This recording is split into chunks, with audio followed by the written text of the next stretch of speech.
This video is presented by Western and Southern Financial Group, a game plan for your financial future. Every great team starts with a strong foundation, and your future should too. With life insurance built like a championship roster, Western and Southern helps protect what matters most so you can focus on winning today while planning for tomorrow. Whether you're just starting out your journey, building your dynasty, or ready to retire like a champion, Western and Southern has the right play for your life stage. Visit westernsouthern.com to get your free life insurance quote today. Western and Southern, built to win. All right, Bills and the Jags. Buffalo goes into Jacksonville, gets the dub by 3, 27-24. What a game this was. Buffalo's top 5 graded players. See who's number 1 on this list, Dalton? Throwback. What year is this? Boy. Is this 2019? Cornerback Tre'Davious White, 81.7 overall grade. Wide receiver Khalil Shakir with an 81.6. Linebacker Shaq Thompson. I say again, what year is this? 81.3. Wide receiver Brandon Cooks, once again. Dalton. What's going on here? Even number 5 there, considering what we've seen the last couple of years. Matt Milano. Brandon Cooks is 73.4 overall grade. Linebacker Matt Milano is 71.6. Pretty sure Matt Milano got the first tackle of this game, and I was like, oh boy. Oh boy. Are we back? If Matt Milano's feeling it, Jacksonville might be in trouble. Josh Allen, that name at the bottom there, don't know if you've heard of him. 94.0 overall grade. You know, on Jacksonville's side, wide receiver Parker Washington, their top graded player, 89.4 overall grade. Defensive tackle Eric Armstead with an 81.4. Running back Travis Etienne Jr. with a 76.2. Offensive guard Ezra Cleveland a 75.5. And then edge rusher Josh Hines Allen with a 74.6. Trevor Lawrence in this game, a 62.1 overall grade. Dalton, stat that told the story. I'll be honest with you, this was an even game between two really good football teams, and Jacksonville at times got hot and their offense got rolling. The Bills, obviously, with Josh Allen carrying the load, they looked really good throughout the day.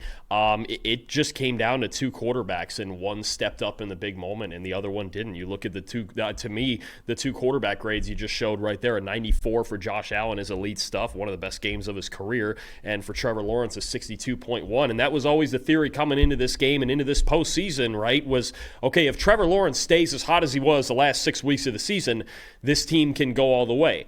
Playing like this, just couldn't get it done because you have to be able to have your quarterback playing at an elite level to outduel Josh Allen in a postseason game, one of the greatest postseason performers of all time. In a clean pocket, Josh Allen, 91.6 passing grade. Trevor Lawrence, 54.9. So, I mean, he just had opportunities. The Bills' pass rush wasn't all over him all day or anything. It's just that he missed some throws, and it looked like the chemistry in this game wasn't quite on with his receivers when it came to reading coverages, knowing where to be, knowing where to go with the football, right? I think just at all levels, the Jaguars' passing game was inconsistent. It wasn't awful. There were times where it did look good and they were making plays, but it was inconsistent for sure. And then passing vertically down the field, which we've talked about all year as an X factor for Jacksonville. Trevor Lawrence, 10-plus yard throws, 6 for 13, 59.5 passing grade, 2 interceptions. Josh Allen, 7 for 11, 3 big-time throws, 95.7 passing grade on those vertical passes. That was the difference in the game.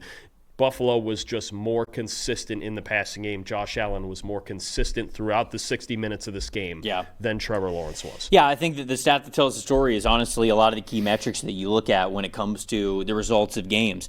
The Bills won the turnover. The Bills did win the turnover battle 2-1.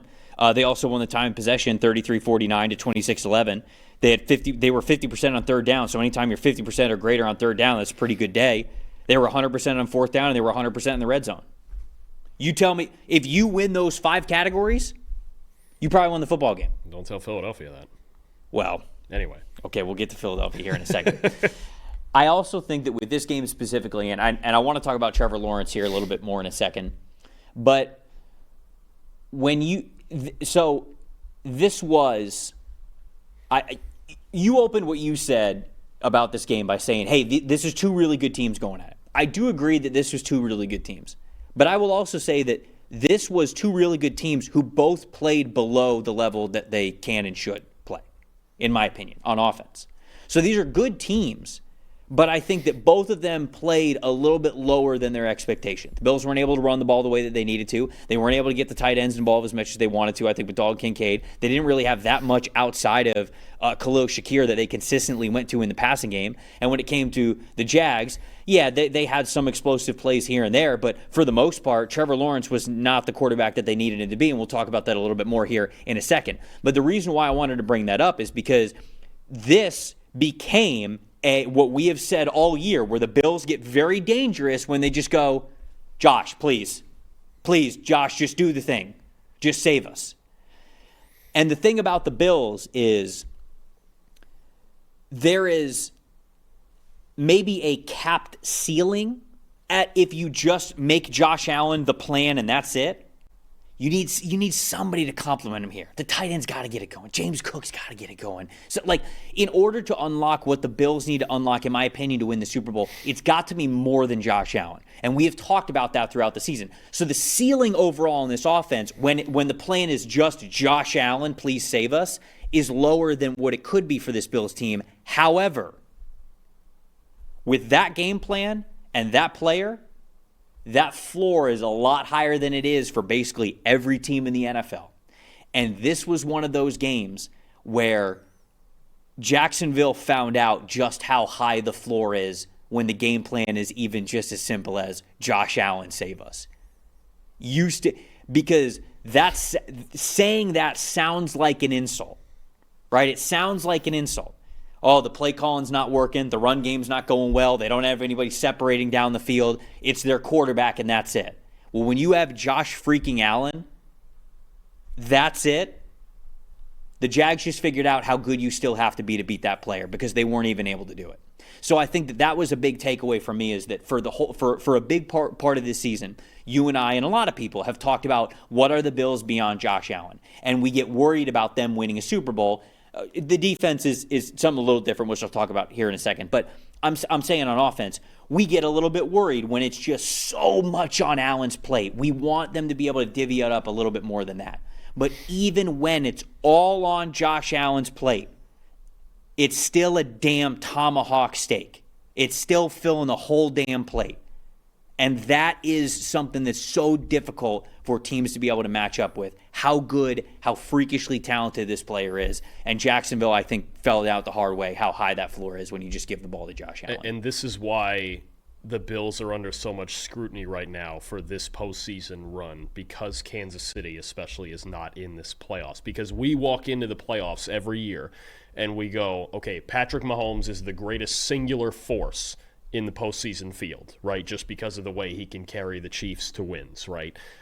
Without Mahomes, Josh Allen is the greatest singular force of any player in this postseason, right? And that's going to continue to be the case. And I think when it comes to Allen having to carry them to wins, you can't do that every week in the regular season, because honestly, eventually he's going to get banged up enough that he won't be able to play. But in a one-game scenario, this is not the guy I'm trying to play. And he's got a hand injury, he's got a foot injury, he's got this and that, he's getting banged up early in this game. And he's going to keep coming because it's do or die, right? If they lose, he's going home. He can recover from the injuries in the offseason. They got to find a way to win, and their way to do it is just, listen, 17, it's your ball game. That's the best way I can put it, is that he's the greatest singular force left in these playoffs. Mm-hmm. And if you're going to say, okay, if you're going to go... That's why they're favored on the road again. Right, and if you're going to go through every team remaining and go, why can they win a Super Bowl? This Bills team, you point to one person and one person only, and that's number 17, and he proved again why in this game. I thought Trevor Lawrence played tight in this game. Yep. I thought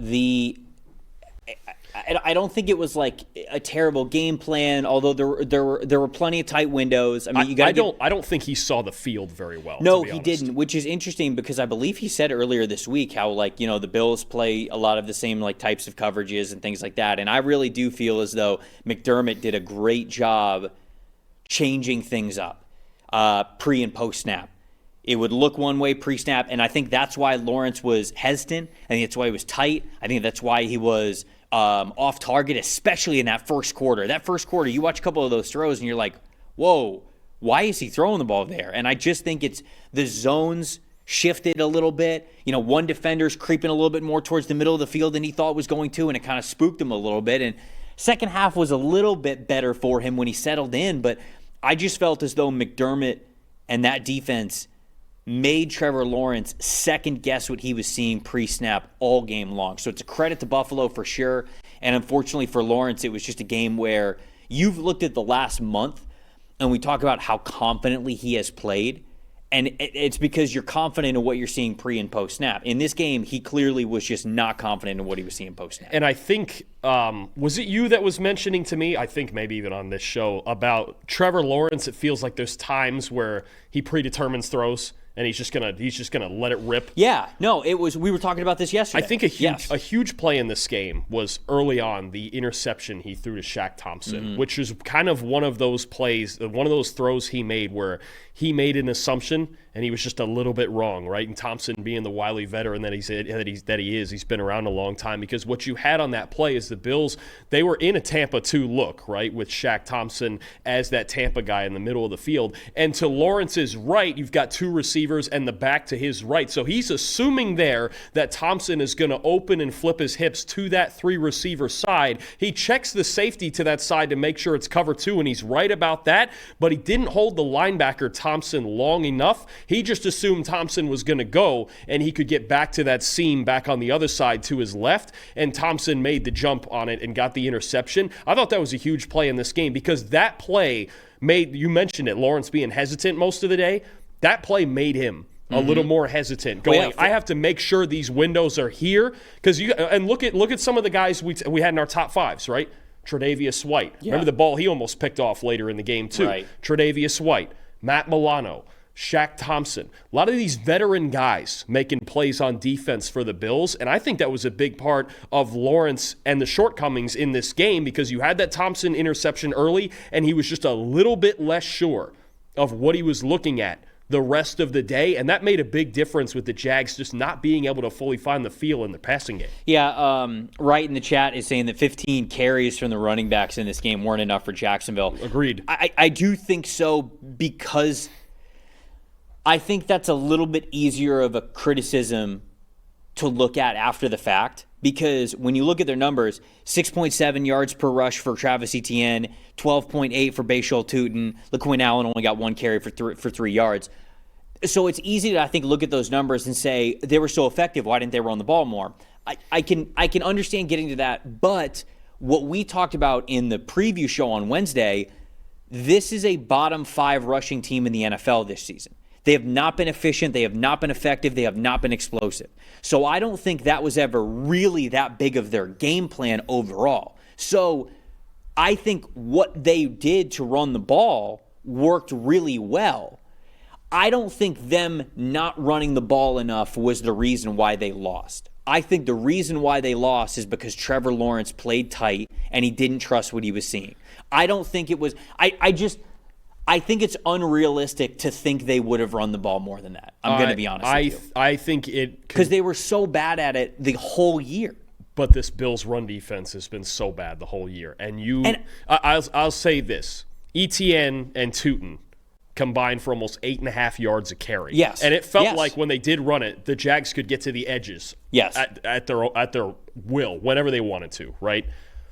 And they just, to me... There probably has to be an element, if you're going to beat this Bills team, where you have to keep Josh Allen off the field. This is going to be a concern for the Denver Broncos. Their run game is not very good, especially since J.K. Dobbins got hurt. I would argue they're just as bad as Jacksonville, right? How are you going to keep Josh Allen off the field? Because you can't have the Bills winning time of possession and third down, like you just mentioned, and have Allen on the field for 34 or 35 minutes and expect to win. That's not going to work. You have to find a way to flip that number. I thought the Jags certainly could have ran the ball more, if only to try to keep Allen on the sidelines a little bit more. I see what you're saying. I mean, I just don't know if they were going to run the ball more. You run for almost 7 yards a carry in a playoff game. Obviously. Well, you feel pretty good about that. Obviously, and that's why I said it's hard to look at it after the fact and look at those numbers and say, oh, why didn't they run the ball more? They've just been so bad at it that I think when they wanted to run the football, they ran the football very effectively in this game. So I think it was a good job of them game planning. I just don't know how realistic it is to have asked them to run the ball more, is my last point on that. Anything else on this game? I thought the Jags coverage was super disappointing in this game. Oh, well. Because a month, for the last month of the season, we talked about this last week, this is the best coverage unit in the NFL. 87.5 coverage grade as a team in the secondary and the linebacker level, so the linebackers, the corners, and the safeties. 87.5 coverage grade over the last month of the season. In this game, 53.0 coverage grade. Massive drop-off in this one. Yeah, I mean, I think, again, that's just a testament to Josh Allen. He can make all of that not matter. Because it's going to be – because we're going to hear all week about, okay, the Broncos, they lead the league in sacks, and the pass rush is a lead, and the corners are great, and Surtain and everything else they have on defense. And it really is the Bills, Sean McDermott can just pull the ace in the hole and just go, yeah, I have number 17. I don't care where your defense is ranked. It does not matter to me. So, I mean, look, the Jags had a great year. They got out-dueled by an absolute legend. This is another reason you look at a game like this, and this is why, like, for their past postseason failures, if there's anybody out there that wants to blame Josh Allen for them, I'm like, this is what he does, man. Yeah. Like he's really, to me, never been the reason the Bills have lost any of these games. Oh, Lord, no. I just don't. No. So I'm like, no. you pull out things like, because honestly, if now he gets Denver's defense. Okay. I mean, I'm saying it's gonna be fun. I mean, it's gonna be fun, right? That's what I'm saying. But like with him, where if it's Josh Allen going against him, I'm like, okay, sure, but I don't care what 11. I don't. Well, you trust, like you said, you trust 17. I don't care if you have the whole Pro Bowl defense out there. I don't get. Sure, it's Josh Allen. What do I care? I feel like Denver's got a lot of Pro Bowlers. They sure do, right? But and at the end of the day, he can make it not matter. Yeah. That's why they're favored going into Denver, which is just wild. Very excited for that matchup. Anything else on this one before we move on? Nope. All right, there we go. Everyone's got takes. Numbers have truth. And the truth is, most people are betting with emotion. Sportsbooks feed on it. TikTok gurus sell it. The hype machine runs on it. That's how you lose. PFF is different. You're betting with winning data. The same data trusted by all 32 NFL teams and the sharpest minds in the game. PFF betting tools take every prop, every matchup, every angle, and run them through our custom models. Built on the best football data in the world. What comes back is your edge. Simple, sharp, and built to win. Want to go deeper? PFF puts a pro-level analytics department in your hands, giving you the same insights teams use to find every advantage. Build your game plan with matchup analysis. Project every snap, every matchup, and every edge before kickoff. Because the smartest plays start long before Sunday. Hit rates show how a player performs against their prop and against defenses built the same way. It's the data that gives you real confidence in every pick. Next, Key Insights translates PFF data into the story behind every matchup, giving you the why that powers your bets. From coverage schemes to defensive looks, it's the context that turns raw numbers into winning decisions. When you're ready to take action, filter through every prop on the market and focus on the opportunities that matter, by game, matchup, or value. Then, shop for the best available line in your area and tap your book of choice to place the bet instantly. Everyone's got takes, but now you've got truth. Bet with data, win with PFF.